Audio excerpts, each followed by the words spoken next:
coming to get you, Barbara. Here's some money. Go see a Star War. But I'm trying, Ringo. I'm trying real hard to be the shepherd. Welcome back to Long Walk Talks. My name is David Hensley. I am the owner and creative director of Long Walk Productions, and I am here tonight with my two co-hosts, Stan Wilson Lee. Hello. And Chris Wilson Barnes. Dave, this isn't Robert. What's going on here? I know. We are back after a very long hiatus of about, 6 months. We're completely different people. Yeah, we've all fundamentally changed as human beings. I have a 6-foot beard. I was away. What's his name? There's an extra layer to that joke because you said his. That was funny. Thank you very much for listening to Long Walk Talks. Done. Might as well go out on that joke. Good night. The rest of this episode isn't going to get any funnier. If there are... I broke Stan. I'm very sorry. If there are any listeners out there who are just absolute, rabid fans of this show who have been so terribly disappointed that we've been gone for 6 months, I'm very sorry. Life got very busy for, me mostly, with shows and vacations and other things. So we are back 6 months later, going to continue our discussion of controversial topics, except now since we've missed so much time, and this isn't really a topic that the two of you were very hot on to begin with anyway, we are going to only it feels nice under this bus. No, I mean, it's all right. You just ruined the whole plans I had for an entire year. It's good. And then you solved it by declaring us on hiatus for 6 months. Yeah, I know. Yeah, it's upsetting for me to think that we did one episode and then half of a fucking year passed. But so we're going to be doing... we soul searched, man. Yeah, that's what it was. So we're doing Chris's controversial opinion or opinions, I'm not entirely sure, tonight. And then next month in August, we'll do Stan's. And then we're going to finish out the rest of the year, September through December, with just whatever we feel like talking about. There's not going to be a set theme for the rest of the year. It's just going to be stuff that we wanted to talk about but couldn't because the last few years have been themed. Life comes at you pretty fast. It does. Is that what we're talking about tonight? Sure. The merits of Ferris Bueller. Chris, why don't you tell them what your controversial opinion is? Well, sure. I mean, it doesn't seem controversial to me, but I mean, with these two guys in the room, it probably will become one pretty quick. I don't know. So, I guess, should I just throw it out there, or should I tell you what inspired me to... Throw it out there and then tell us what inspired it. Okay. All right. Well, to sum it up in one sentence, I think horror as a genre is trash. I'll fucking kill you. Yeah, I kind of figured. This podcast is canceled. That'll solve it. Yeah. Okay, so why do you think that horror is a trash genre? All right. Well, I'll just give the most recent example, at least to me. I swear to fuck if you say Zombievers. I mean, it's not going to be the example, but it's not off the table. Zombievers is great. No, man. it's not. It is really great. Terrible. Zombievers for what it is man. Art. You know, Zombievers is for what it is and for how much it costs, it's pretty fucking good, man. Don't you try to dress it up with qualifiers. So, I mean, it's no Zombievers Black Sheep. It's a goddamn masterpiece. Anyway, Chris, your opinion? I'm sure it'll is be wrong. I don't recall as much back talk when you were talking about yours, but okay. Well, yeah, but that's only because I have the power to mute your lines. What was that, by the way? What? I don't remember. Oh, it was yours was the Last Jedi is a great Star Wars film, and everyone else is wrong. Well, that's a pretty easy non-controversial because it is pretty great. You don't spend any time on the internet, Stan. I don't really. So yeah, that debate rages to this day. But so what sparked this? Well, the latest thing that sparked this that really made me think about it was last year. I think it was last year. Something I really enjoy hit public domain. That was You know, I saw your face. It was the stories by A.A. Milne about Winnie the Pooh. Now, of course, Disney's is still theirs, but the original stories, as they were written, finally hit public domain. And in a matter of weeks, something was announced. I want to say a matter of hours. It may have been shorter. I'm giving some credence to the idea that there was a little bit of more planning into it. But then it was only a short matter of time before it was announced that there was going to be a movie, a Winnie the Pooh movie. Now that it was in public domain, Winnie the Pooh, Blood and Honey. That's right. Now that it was public domain, someone decided, well, now I'm going to make a horror movie out of it. And it came out, and by most of the reviews I've seen, it sucks. Right. And that was one thing, and it just made me start thinking about it harder and harder. And then Dave, you later on showed me something, and that was the trailer for they called it a horror movie parody, but at the same time it was just someone sloppily taking the idea of what if the Grinch was an evil beast that killed people in a horror movie setting. Oh, this is not what I was thinking of. No, it was the trailer for The Mean One. That's right, yeah. Which one were you thinking of? I was thinking of Crack-Coon. Oh, well, that's just people jumping on the bandwagon of Cocaine Bear. Yeah. That was terrible. But Cocaine Bear was terrible? no, I haven't seen Cocaine Bear. I need to. Brilliant. But no, I'm saying Crack-Coon. I think everything that could possibly be explored in that movie was shown in the trailer. Oh, 100%. And it was just. That's not going to deter me from seeing it. I know, and it looks like a fake trailer that people put inside a different movie. I couldn't help but think, like, we could have made the exact same trailer for Crack-Coon and had it look like a cinematic masterpiece under our watchful eyes. Oh, and undoubtedly. With the materials we have available to us, we could have made a better looking trailer than the one for Crack-Coon. It's not going to stop me from watching it. I know, and that's But are you fine. going to pay for it, though? No. Okay. I'm not going to pay Smart. to see Winnie the Pooh Blood and Honey either, but whenever Smart. it's streaming for free, I'll get drunk and watch it. Yeah, well, back to Blood and Honey. It was just like from all the reviews from the reviews that I sat through about it, it just seemed to me that they sort of remembered the story of Winnie the Pooh, and then they kind of half-assed their own horror twist on it. And I couldn't stop thinking about it. And it's just horror as a genre is replete with this. It is just a vast wasteland of cynical, half-baked ideas that as long as you add enough gore, practical or otherwise, it doesn't have to be good, But people will watch it. but people will watch it. Counterpoint, Sure. you can say the same thing about every Everything. other Yeah. genre. Yes, to a degree, but it doesn't quite run as deep as it does in horror. That's because of budgetary. I mean, because horror and schlock in itself, you don't have to spend so much money to make. Yeah, it The bad lends ripoff. itself to a low budget. Yeah. It lends itself to a low budget, but that's not even entirely it though. It is just I don't know if it's like the low level trauma bonding of being scared together or anything, but it's just there's I'm not saying it's all horror, but it's just there's a fair decent chunk that is just abysmal. You're not wrong. And see, that's... I know I'm right. Thank you. You, I will say you're right to a degree, but I still maintain... That degree is like 80, 90%? No, because I see Winnie the Pooh, Blood and Honey, Right. and I raise you The Room.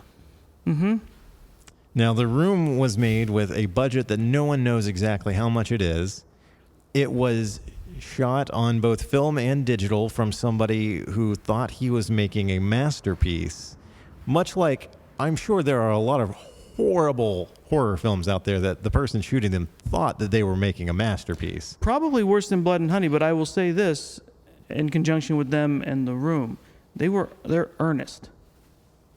I don't think there's any earnestness in Blood and Honey. No, probably not. This is the kind of argument that I have whenever somebody wants to say, oh, the music of my time was just better. Anytime somebody's like, oh, music in the 70s was just better. Music in the 80s was just better. No, it wasn't. What you're remembering, one, is nostalgia, and two, you're remembering what survived, what stood the test of time. Sure. It's not like films like The Mean One or Blood and Honey are new to the genre. Mm-hmm. When people think of like horror greats, they think of things that have stood the test of time, like The Shining, like Halloween. The Exorcist, Halloween, The Friday original. the 13th. Yeah. Because we can qualify so much of it by, it's like you have the great Halloween, but everything after that is questionable. Or Friday the 13th, the original is brilliant, but then, every sequel after that you have to see with a grain of salt, or, just like not really pay attention to it as a work of art as the first one was, because there is people exploiting the original to make another continuing buck. And I think that goes, and then the idea of exploiting something like Winnie the Pooh is I agree with you in the sense that it is just somebody, it's public domain. Let's capitalize on this in the cheapest way we can, and that would be a horror version of it. So I just want to point out to your point, Dave, that that argument is sort of true, but at the same time, I don't have a stake in it like that. I'm not a horror person. Right. Yeah. No, I know. I'm not coming from this from an angle of I remember the better stuff. Right. Or nostalgia. I am coming from this from an angle of there's just something about horror where it just, I don't know, it loves to grab other things and then wither them, I guess. I would say my main argument here would be clowns. Mm-hmm. I would dare say that the standard for most people when they think of clowns nowadays is horror clowns. Oh, 100%. Right. And now I'm not. I think you have John Wayne Gacy to thank for that. That's also part of it. That is. I'm going to get to something about that in a minute. But I think part of the problem there for me is just that it tends to, like, here's the thing. I'm not like an absurdly pro-clown person. I'm just not someone who outright hates them. I don't have a fear of them. I'm not someone who immediately sees a clown and goes, what sinister thing lurks behind that? Right. We see enough of them every year when we go to Mad Monster Party. There is always that contingent of scary clowns. Right. And I'm just talking about regular run-of-the-mill, like people who clown as a profession. Yes. Like Stan almost did. Yes. That's true. Yeah. I see that, and I still, and I'm not like, hooray, but I don't see them as an object of, there's something creepy behind that inherently, at least to me. Exactly. Not inherently. But now in public perception, just over time, that's the standard. Mm-hmm. That's something that horror has been done bastardized, the concept of the killer clown, yes. And there is another segment to that, which you brought up with John Wayne Gacy, is unfortunately the real world, the true crime, what I would call the real world horrors, just get adopted in wholesale with the entertainment portion to the point where it's intermixed interchangeably. And that always leaves me feeling a little, squeamish about horror as a genre. Well, I mean, how many white women are out there right now listening to true crime podcasts? Like 80 to 90%. Yeah, like falling to sleep to hear the most gruesome details of every murder. I would say hi, Kara, but she's not listening to this. She's listening to a true crime podcast. I'd say hi, Shay, but she's not listening to this either. Kathy. Hi, Kathy. Yeah, our coworker, Kathy. My favorite murder is dude, okay, I tried. Straight up. I tried listening to My Favorite Murder because we know a lot of people who absolutely love it.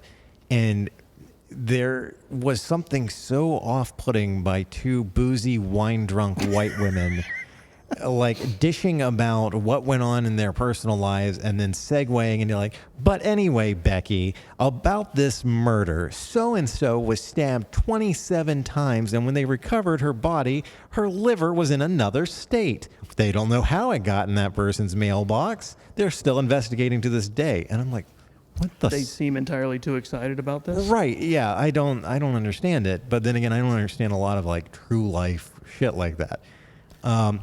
Anyway, I do agree with you to an extent.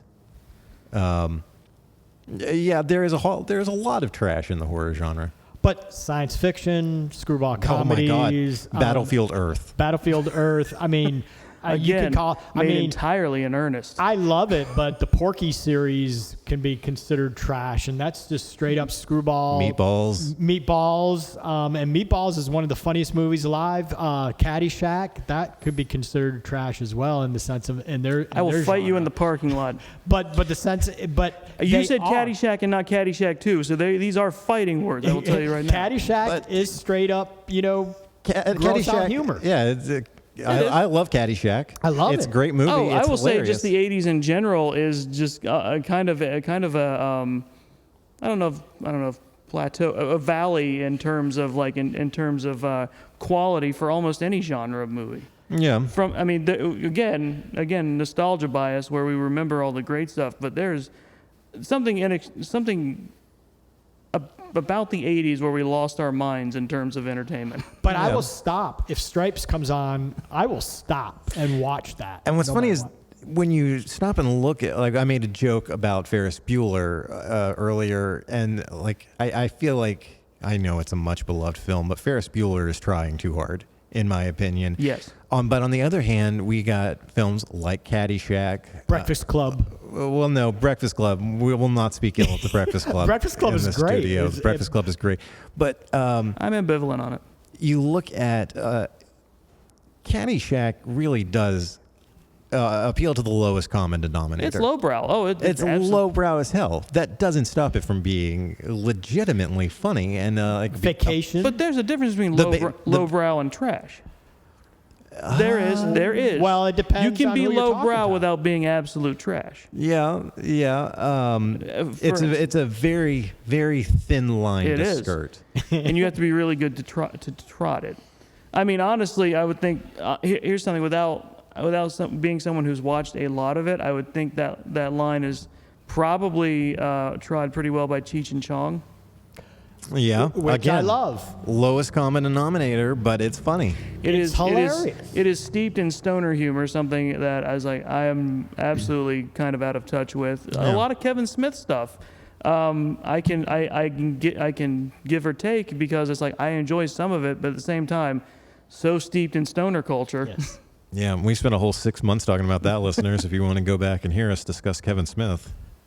Yeah, but I mean, it's really hard because again, we do love it, David, with horror stuff, So, but the thing is like we're pretty discerning if you think about it. I mean, we don't seek I'm not out. discerning. I'm but not we, discerning. But we don't seek You just out. talked about how nothing is going to stop you from watching Crackoon. But you're doing that on a concept level. It's like, how bad can this be? But we really don't seek out bad stuff just to do bad stuff. Oh, But Staniel. we might take our moments and say, how bad can this be? And watch it. But then again, you and I have our lines that you don't cross on my side and I don't cross on your side. Like you won't watch the Terrifier stuff, and I think they're great. Oh, God, no. And that includes I'll never watch a Serbian film. You'll never watch Serbian film, but I will. No, I won't talk about Serbian film, but Please don't. but Terrifier stuff can easily be put into your Trash. idea of trash, Chris, because of how it exploits a concept of the evil clown. But then it gets to a point. It goes from the point of how gory can we be, how gross out can we be, how how functionally insane can we be? And then it flips its head and goes to the how awesome is the survivor girl, or how awesome is the retribution that this evil character faces. So in that sense, are we going back to the trope of horror films about, is it about the horror and the bad person, or is it about the one that survives? And it's like, you know, it's like it's seeing it at whatever artistic level that it sets. But I will totally agree with you that there are those of us that are so schlocky that are all only about the exploitation, and that is bad for everything. So. Now, see, Stan, you say, "Oh, but we don't seek out." I'm trying to be cool. I'm not. When Katie and I first got together, we've been together a little over 10 years at this point, 10 and a half years. Nice. For the majority of our relationship, like especially when we first started dating, because she lived right around the corner from a Redbox. So there would be nights where we'd have nothing going on. And we're like, let's go to Redbox and find the absolute worst looking horror movie that we can find. That's how we saw the movie Ghost Shark with Danny Trejo. Wait, are you thinking about Ghost Quake? Different one starring Danny Trejo. There's just a whole other B-C list genre of horror films of Ghost blank. If it wasn't for these movies, though, we don't get Danny Trejo. So that's this is a more recent one. No, and, but the idea is like we don't get Danny Trejo, so it's like I don't mind that these exist. No, like you say you don't seek out bad, but that's because you have a defense for everything you've ever watched. And also, like, Danny Trejo has worked with Michael Mann. Yes. He was in the movie Heat. Yes, arguably one of the best movies ever made. He's worked with Robert Rodriguez. Yes. He's And worked the with Muppets. Tarantino. He's worked with the fucking Muppets. Danny Trejo is a goddamn national treasure. He's a and national must be protected treasure. at all costs. But He's that's a not what we're national here to talk treasure. about. What are we here to talk about? Now we're just arguing with each other. I know. I've just been letting it go. But so when I think it was like 2014, late 2013, sometime in 2014, Katie and I went to a Redbox specifically to find the worst horror film that we could watch to amuse ourselves. And what we decided on, based on a brief description and seeing the cover art at Redbox, was a movie called Alice Kills. The cover art is just this woman standing on the edge of a rooftop holding a knife or an axe or something. Just the title, Alice Kills. I can't even remember. I couldn't tell you like what kind of description they gave it, but we're like, oh my God, this movie's going to be awful. We can't wait to watch it. Turned out to be really fucking good. I have been trying to find a copy of this movie for like 10 years now. So something that we thought was going to be trash turned out to be really fucking good. And I'm happy for you, and not to trash on that. But I think that's kind of a problem indicative with horror, and not only, but in particular, is it's a genre where people just want to consume. Like you were saying, they will search out anything and everything and just. I feel like there was a horror movie about that. The stuff. They live, The Blob. consume. That's part of the plot of They Live, which is a beloved. The subliminal messages. Right. Starring. Keith David. Oh, that's right. This isn't a wrestling podcast. Rowdy. That's all. That's all we've Roddy done for the last 6 months. That's. I know what answer you wanted. Yes. Yeah, man. I can't. I don't like. I'm not condemning that. I just it's an interesting thing where that kind of horror in itself just kind of tends to lend to people just I want all of it. Right. But that leads to sometimes it leads to a lack of discernment. It does, and I feel like part of the reason for that is it is such an easy genre. Sure. Now, people think comedy is easy. No. comedy, I would argue, is the hardest genre out there. People think to that nail. until they watch a bad comedy. Yes, or until they watch bad stand-up. Yeah, one of the hardest things to Jesus sit God. through ever is always something bad comedic. Watching a comedian just absolutely bomb on stage, the secondhand cringe is real. Yeah. Good comedy is difficult as hell, but a semi-decent horror is really fucking easy because it's just such a heavily... It's something that's ingrained in all of us. Like, what's that lurking in the shadows? Do you know how easy that is to film? You point a camera at somebody and you have somebody standing in literal shadows not far from them. It's fucking easy. People are terrified of clowns. All right, we'll put somebody in a clown makeup, in a clown costume, and give them a butcher knife, and you've got... Christ, you're 95% of the way to making a horror movie. A few years right ago, there. a lot of people just made that a hobby. Exactly. I think it is funny that we just don't talk anymore about that period of time. What was it, like 2015 or 16? Where There was a rash of people just doing it. literal clowns just walking out of the literal woods holding knives. And they don't even do the work of walking out of woods with knives anymore. They just show up at Mad Monster. You know, they're just part of the decor now. You know, it's like They can't hang out in the woods anymore. Exactly. There's no longer a motif of, oh, we're scary. And I don't think I really think we hit a point of diminishing returns with clowns because there was that one year, it was I think 2 years ago when we were at Mad Monster Party, one of the monster clowns was wearing a skirt and crawled under like a vendor table so that his ass was sticking up in the air and started screaming at everybody passing by, "Oh no, stepdaddy, I'm stuck in the washing machine." Oh, I missed think that was thankfully. that was the point at which I was like, "Wow, clowns really aren't scary anymore, are they?" This was during my MMP Your extended hiatus. Yeah. I thankfully I seem to have missed that point in which that happened too. So You were with me. I feel like you've repressed this. I clearly have, and I'm glad to keep doing it. Because for me, the I don't know, the watershed moment was when Mad Monster was outside in Rock Hill, and they were showing up at the amusement park they had set up, and then they just started, hanging out at the park, so it's like it no longer became... You've heard of my dinner with Andre.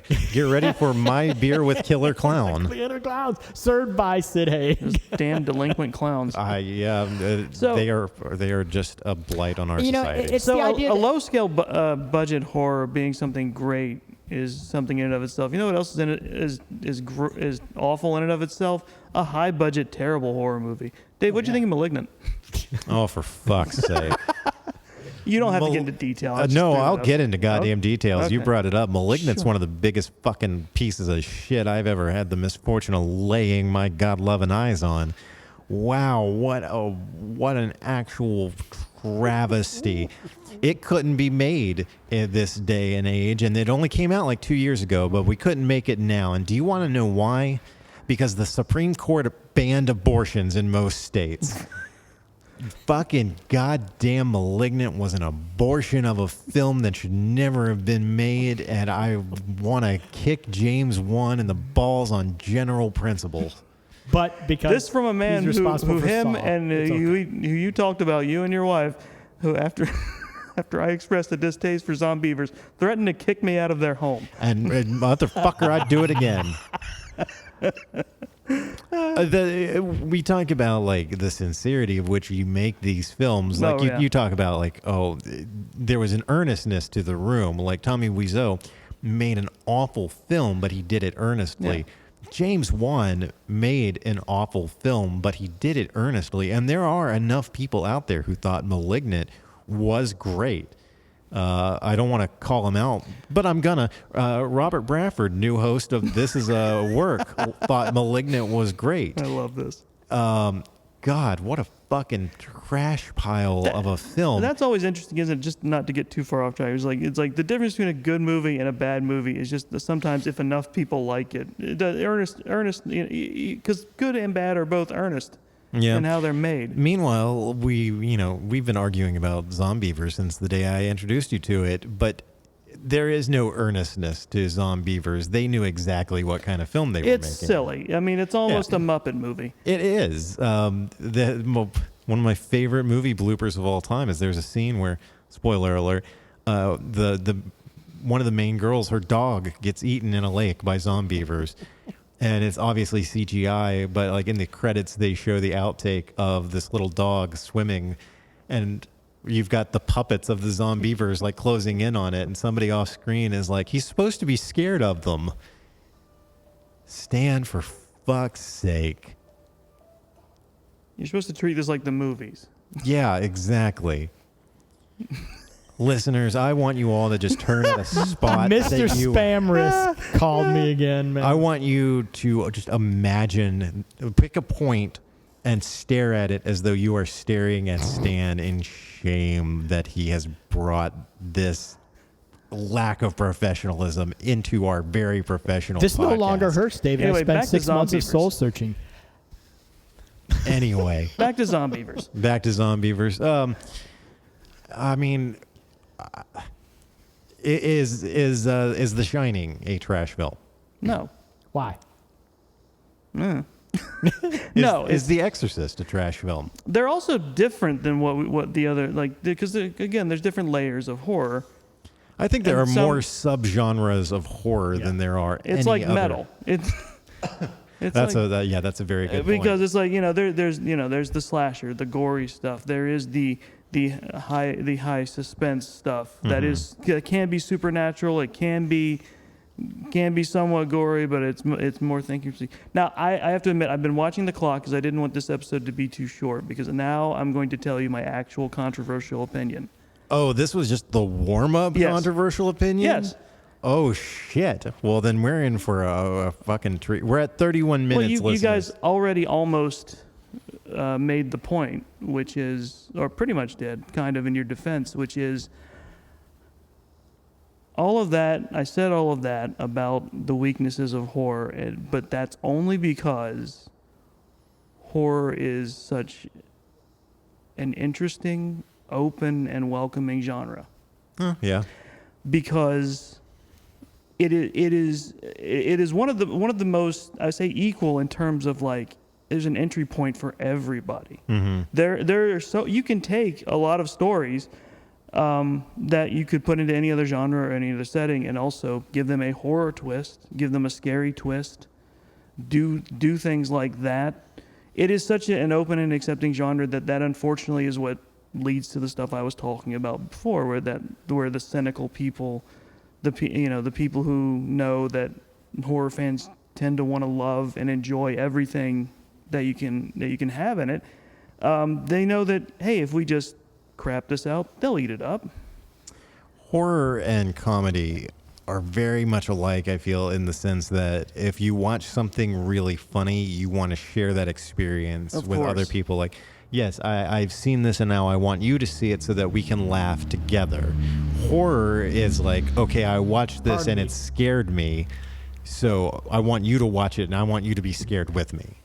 It is very much a shared experience. And yeah, I think just the fact that you're not even a horror fan and you've been going to Mad Monster Party with us for 10 years now speaks to how welcoming and open the horror community is. And that's part of what inspired this, is that you go to somewhere like Mad Monster Party, and you see just the sheer number of different people who show up to it, especially I don't know, I know there's a better term, but disabled, the people, people who have like disabilities, and you see just how many people are there because they couldn't. Sometimes there was a lack of ability to be able to go and do other things, but they had horror. They Right. had something to dive into, and just make a fun obsession for their lives, and enjoy themselves. And because there really is almost nothing like the community I see there at horror. It's very inviting. It's very welcoming, and unfortunately, those massive strengths open it up to the weaknesses, to the cynicism, to the stuff we were talking about before.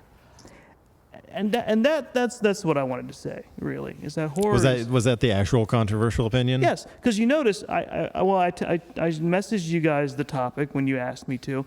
How did I write it? I wrote it, horror is a trash genre With an asterisk. with an asterisk on trash.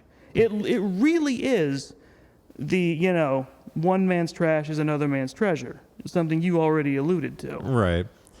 I will say this about the horror genre as well. It tends to attract some of the most authentic and nicest performers as well, because most horror actors do not have that ego that you come to associate with like big movie stars. Oh no. Like a lot of the people, with the exception of Bruce Campbell, but he's Bruce Campbell. Felissa Rose. She's been Rose, at almost Danielle Harris. They've been at almost every Christina Lees. She ended up drinking at our table this year. One of the stars of the Child's Play franchise. Her and Alex Vincent ended up drinking at our table Friday night of Mad Monster, and by Sunday afternoon we were like best friends. It was an incredible experience. Still wish I could get her to answer my Instagram message, but yeah, I agree. So, I mean, that's the thing. I am not a horror person, but I enjoy horror just on entirely different reasons for the most part. Again, and like my criticisms are genuine, like especially like the true crime stuff getting. Yeah, because I know horror. A lot of horror has been inspired by real events. I mean, how many different things have been based off of Ed Gein's weird life? Yeah, but it's just. I mean, it's very creative. It's very creative, and you don't get to be a wildly creative genre without trying everything. Right. And it's also a genre where you can fold in almost any other type of genre into it. Yeah, and the idea that it is our gateway into filmmaking. It is pretty much any filmmaker's beginning. There's it. That's how we get into it, because it is easy and welcoming and accessible, and it's easy to cast too. It's probably the easiest genre to cast, and because you really don't even have to be good. Exactly. We just talked about Bruce Campbell and like the ego of Bruce Campbell, which I really don't think there is one. It's very performative in a lot of ways. Oh, it 100% is. But if you go back to the original Evil Dead, if you look at it objectively, outside of like, oh, it's a cultural zeitgeist. Oh, it made this huge impact on the horror genre. Oh, it launched Sam Raimi and Bruce Campbell's careers. The original Evil Dead is an objectively terrible film. It is. It took Evil Dead 2, basically its remake, to actually do the propelling. It took bringing in the comedy elements of it. When most people think of the Evil Dead or they reference the Evil Dead, they're referencing the Evil Dead 2. Yes. That's when we started getting quippy one-liners. That's when it started getting slapsticky. But the original Evil Dead, don't get me wrong, listeners, I love the original Evil Dead. Me too. I love every entry. You just watched Evil Dead Rise. Yes. I saw it in the theater. It's My gorgeous. God, what a schlocky, gory fucking fever dream of a film, and I loved it. Loved it. The original is just objectively bad. The effects are bad. The performances are bad. The editing is bad. The writing, the direction. I hate Sam Raimi anyway, but still. But you're endeared to the character, to the actors being the characters. You do get sucked into those actors. They're fun to be around. They're fun to watch. They were a bunch of kids spending a week and a half out at a abandoned cabin. A week and a half? I think they it was were a there for weekend. like 2 months. Yeah. Well, 2 months, but it seems like it was like a week and a half because you could see the cold. You can't deter happen. him. It was a week and a half in his head. Yeah.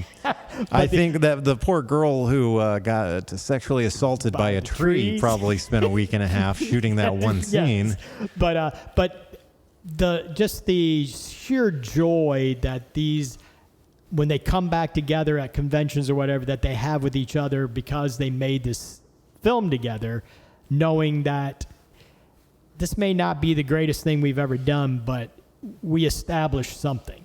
Yeah. We made it and it's ours. We made it and it's ours. I follow Felissa Rose on Instagram, and if you're a horror fan and you don't follow her, you should, because she's constantly going to different conventions and everyone she goes to, she's posting pictures of her and Kane Hodder, her and Bill Moseley, or Tom Savini. I almost forgot Tom Savini, who was one of Katie's great loves.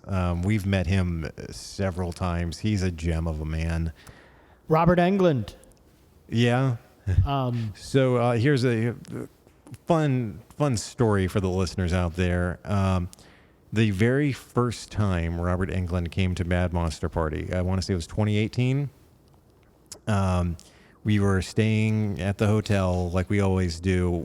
Me and Kara and Chris, I think you were with us at the hotel bar. Yes, I was sitting there. at a high top table. And we realized that, Kara realized it first because she looked over and she froze because she realized Robert Englund was sitting at the bar, drinking a glass of wine with his handler. And I was like, okay, you know what? I have a lot of respect for Robert Englund. I think he's great. And, if this sparks up a conversation, even better, even if it's just like a finger gun and a nod or whatever. So I got the bartender's attention and I was like, send over another glass of whatever kind of white wine Robert Englund is drinking and put it on my tab. Trying to buy a drink for Robert Englund.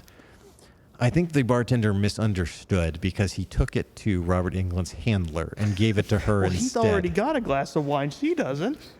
So instead of getting like a wink and a finger gun and how you doing from Robert Englund, I got like a wink and a smile out of his handler instead, which under normal circumstances, if a pretty woman looks at me and smiles, I'm going to be like, yeah. In this case, I was like, no, this is not for you. This was for goddamn Robert Englund. Don't you fucking look at me. Doug Bradley. It was a real nightmare on your street, Dave. It was. And I you beat me to it. We bonded with Doug Bradley over breakfast one time. Specifically over how bad the service was Yes. in the hotel restaurant. Him and his handler were sitting there. We had all ordered food. Like, they're at the table literally right next to us. That's why I love these conventions so much, is literally 5 feet from us. And none of us are going to be the first ones to be like, hey, Doug Bradley, how's it going? He just looks over at us, and I can't do a British dialect, so I'm not even going to try. But he's like, well, the service around here is shit, isn't it? We're Like, "Oh yeah, my because God." we had our own troubles trying to get a hold of food too. We're like, oh my God, Pinhead is talking to us. This is incredible. And he's a metalhead, and then he spent most of the time talking about Clive Barker. Yep. Is like not necessarily about himself and what he's doing. It's just the fact that Clive Barker may be doing more Hellraiser stuff. And this was many years ago. So Clive Barker did end up writing the latest Hellraiser book, but it had film wise, that's pretty much under, because the before times and then what happened, kind of set it up everything. And then there was that really terrible Hulu remake of Hellraiser that everyone else seemed to like and I thought was trash. Really? I haven't seen it. But Chris, talking about all these great times that we've had bonding over these movies and with these actors and our interactions with them, how can you call that trash? Because it still kind of is. That still kind of is. Well, if you think about it, making movies is trash anyway. Just straight And up. what kind of assholes want to do that? I know for a that's living? what I'm saying. It's not a regular thing. It's a garbage deal. Profession. Horror Garbage instills profession. a so. very unique kind of camaraderie in the community. Yes. And It it's- really it's does. Fun, it's fun to see and experience. Yeah, I agree to you. I agree with you to an extent. I still think that sentiment is applicable to every genre of everything. Music, books, video games, painting, like high Maybe, art, sculpture. But this is the scene you've dragged me into, so this is the one I'm giving insights on. Dragged? Yes. Okay. Well, okay. I mean, pop culture in itself, kind of lends itself to trash. So to be It does. trash, It does. Because there is a contingent of people who are fans of every genre, and again, every art form, everybody looks at something that they enjoy. Not everybody. Okay. Like I said, there's a contingent among people who will look at a painting, they'll look at a movie, they'll listen to a song, and they'll go, I could do that. I could paint that. I could play that song. I could make a horror movie. And so they do. And 9 times out of 10, it's bad. Yeah. Look, man, whatever you got to tell yourself. You're off the podcast. If this ain't titled "fuck," Your mic's muted. Your time here is done. oh, okay, all right, cool. I said I half agree with you. What more do you want out of me than half an agreement? Yeah, I mean, maybe 2/3. You know. So Yeah. So you're pretty good. So between his Guys, 2/3 and I my already half, said horror isn't bad. yeah, but me and Stan are still stuck on horror is trash. I said it 15 minutes ago. Out of all the we stuff might as that, well be goldfish. out of all the stuff that can end up being This is gonna be called- auteurship, This episode's going to be called "Fuck You, Chris," isn't it? I'm going to say the horror genre is probably the most collaborative of anything. I know you guys are because- collaborating very hard to tell me I'm wrong. I'm agreeing with your inclusivity's Look, part of it, but because any other genre, it can get very director driven or very specifically, this is a passion project for one specific person. But horror, I think, is horror. Horror is everybody is involved in the making. So It is very collaborative. Yes. Chris, I'll say this one last thing, and then we'll wrap it up. Thank you for your contribution. I really do appreciate you bringing that probably the most controversial of all our takes. I don't know. I haven't. Oh no, I do know what Stan's is. That his opinion can get fucked too. But what I'll say is this: an opinion. But mine is based on age. Shut up. An opinion can't be wrong. Right. You can, but an opinion can't be. So, Chris, if people want to reach out to you online and follow you online, where can they do that at? IamWrong.com. No, it's good. Well, now I don't feel comfortable saying. Chris the All Wrong. Chris, the all wrong. Oh, that's right. You had to change that because it was too close to the Chris the Alt Right. No, I had to change it because you wouldn't stop saying it was too close to alt-right. I never intended it that way. You kept turning it into something terrible. Kind of like horror. I mean, Twitter is mostly up for the alt right now. Twitter is a horror show and not a good kind. Exactly. I'm on there. It's Chris the OK. I am there until the last few accounts I like to watch finally say goodbye.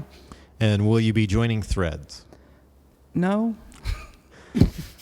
Man, there's a part of me that wants to be like, yeah, I'm cool. Why the hell would I trust Zuckerberg more just because he can keep his cool better than Elon Musk? It's true. And his family likes him. Yeah, I don't think I'll be joining Threads, but I also said I'd never join TikTok, and here we are. Well, I will say, just as an aside to that, just be careful about thinking about joining, because I think you can disable your account, but if you want to delete it, you have to delete your Instagram. Yeah, I did know about that.